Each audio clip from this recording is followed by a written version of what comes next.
رحت لحقيقة آلام يا أمي، حطوكي ليه الأعادي وفي وسط أتون نارك حرقوكي يا عروسة الفادي. وأنا كنت فين؟ كان قلبي فين؟ أنا كنت قاعدة في بيتي لكن سامعة صراخك يا أمي، سامعاك عليا بتنادي وجيتلك جري يا أمي، ولقيت أنا ابن بلادي واقف بيولع فيكي صرخت أنا وأولادي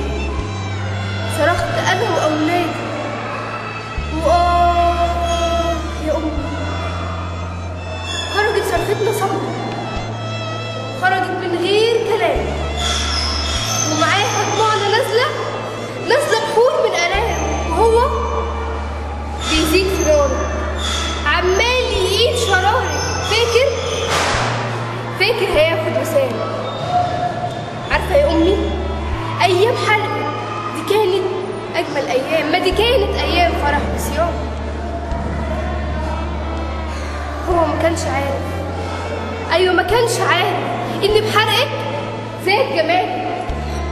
كان بعينه بس شايف النيران واصلة لسقفك والنيران ماسكة في بالك. كان بعينه بس شايف الصماد والسواد واصل لسقفك والنيران ماسكة في بالك. لكن بعيون إيماننا شايفين أجمل نور من نارك وأجمل ريحة بخور يا أمي صاعدة لإلهك ودي من دخانك. يمكن حاجات وقعت أو يمكن حاجات اتحرقت أو جايز وقعت عندانك، لكن انتي فضلتي زي ما انتي ثابتة وراسخة وصامدة وقوية هنا في مكانك. عمرك ما في يوم بطلتي ولا عطلتي في يوم قداسك، وزادت الناس فيكي وزادت مواعيد اجتماعاتك، وفضلنا نزيد في صلاتنا. ايوه فضلنا نزيد في صلاتنا وفضلنا نعلي في الحانك، وفضلتي زي ما انتي ماسكه وقويه في ايمانك. عارفه يا امي يوم حرقك كلمته ترابك. رحت وكلمته ترابك ولقيته فخور باللي جرالك، وفخور اكتر انه يا امي ساكن فيكي جوه في ارضك، شاف جزء ده من الامك. اما لصورك